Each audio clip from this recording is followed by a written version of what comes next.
بسم اللہ الرحمن الرحیم۔ زینب ٹی وی کی طرف سے میں آپ لوگوں کے ساتھ ایک ایسی ویڈیو شیئر کرنے جا رہی ہوں کہ بیوی کا ازواجی حق کیا ہے۔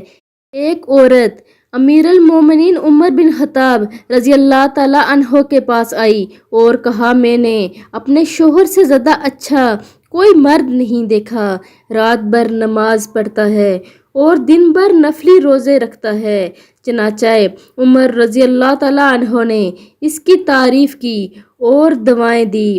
عورت شرما کر واپس جانے لگی تو عمر رضی اللہ تعالی عنہ کے پاس بیٹھے کہب، جو کہ بصرہ کے قاضی، انہوں نے کہا کہ دراصل اس عورت نے آپ تک اپنے خاوند کی شکایت پہنچائی ہے کہ آپ اس کے شوہر سے اس کا حق دلائیں۔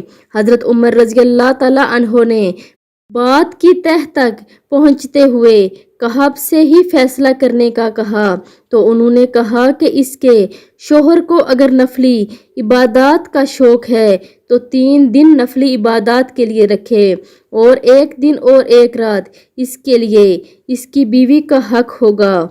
حضرت عمر رضی اللہ تعالی عنہ اس فیصلے سے بہت خوش ہوئے اور ان کو بصرہ کا قاضی مقرر فرما دیا۔ آپ لوگوں نے اس ویڈیو کو آگے لازمی شیئر کرنا ہے۔